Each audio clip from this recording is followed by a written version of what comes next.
This is the story of what is happening to the American small town in war. Americans, people from the farms, the mountains, the faraway cities and villages. They pour into the town, streets, and into its houses and churches and meeting places.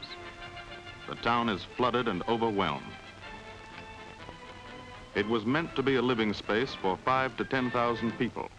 20,000, 30,000, 40,000 people roll into it, double up in its houses, camp on its outskirts. The new people have come here to work in the shipyards, in the machine shops, and small factories.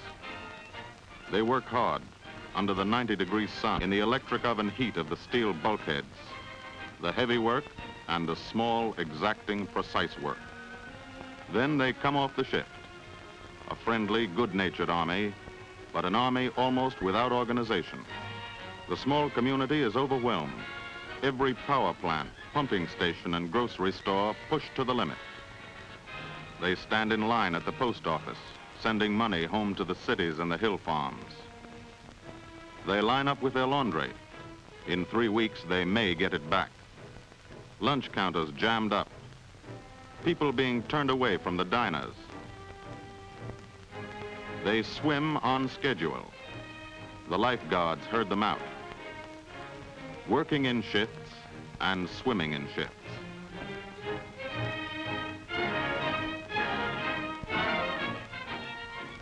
Some new housing has been put up. It's comfortable enough, but the people haven't been able to get together yet. They live in their separate cells. People need other people. They need a get-together. A little fun, a little swapping of talk and goodwill. They want to feel that they belong. The new community, the community of townspeople and new people, has not yet been built. The people must build it themselves, all the people. They jam into the juke joints, play pool when they'd rather be playing baseball. One shift and then another shift, with nothing much in between. Sometimes it gets to be too much. They decide to try another town.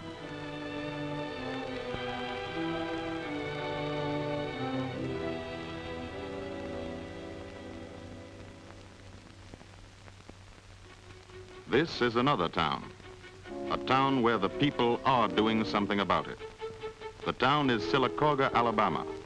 This town has the same problem. It had the same boredom and lassitude. People were always thinking about getting out of it. Now they've changed their minds. They're doing something about it. They're getting together.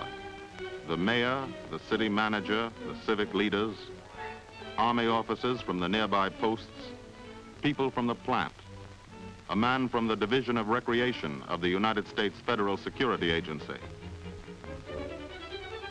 He's seen this problem before.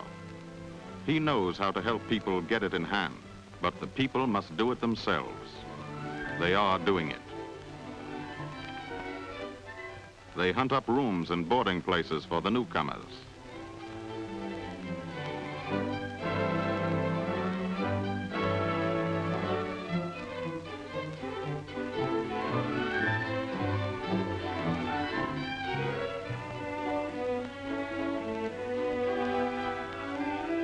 They hold a get-together at the church.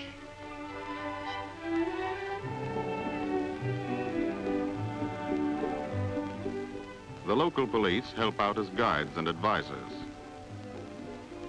The women's clubs begin to organize things. They clean up the town pool.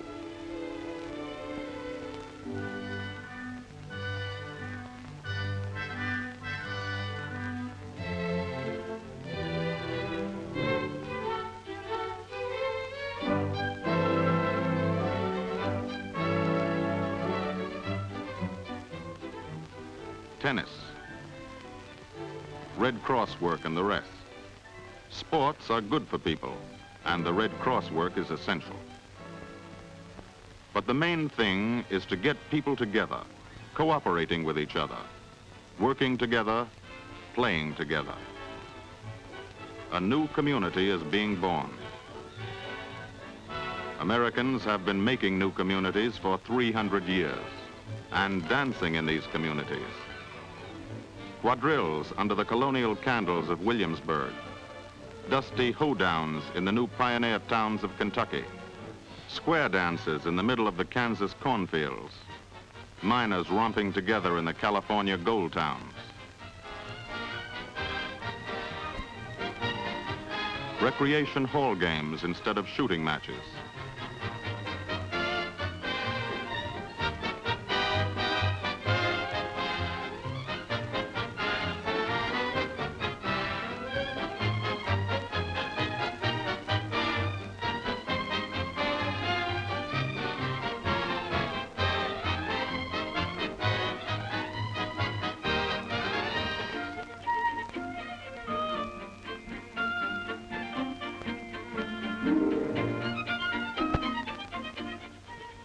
Nutrition programs instead of recipe swapping.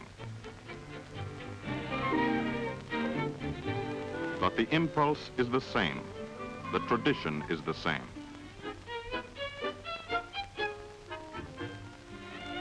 Storytelling and play acting and music.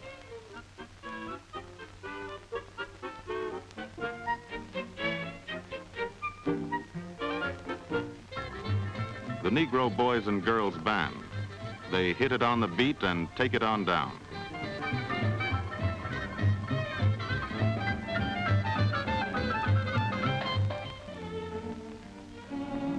The children dancing and speaking pieces.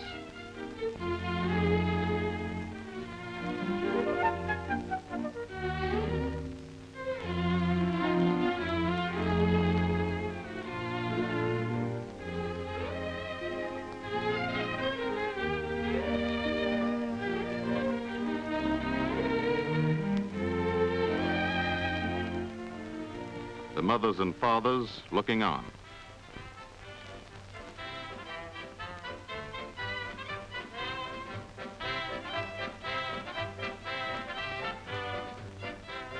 They remember the bond dances too. Davy Crockett and Abe Lincoln kicked their heels in these dances. The Americans haven't forgotten how. Pop goes the weasel and turkey wing and the soldier's reel.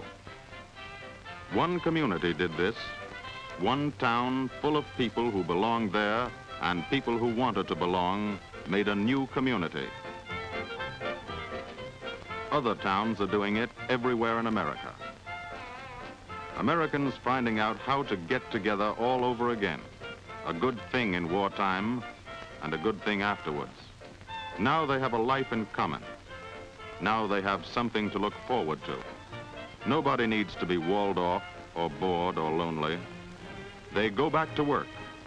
Every man on the shift is a neighbor and a friend. Every man on the shift knows that he belongs.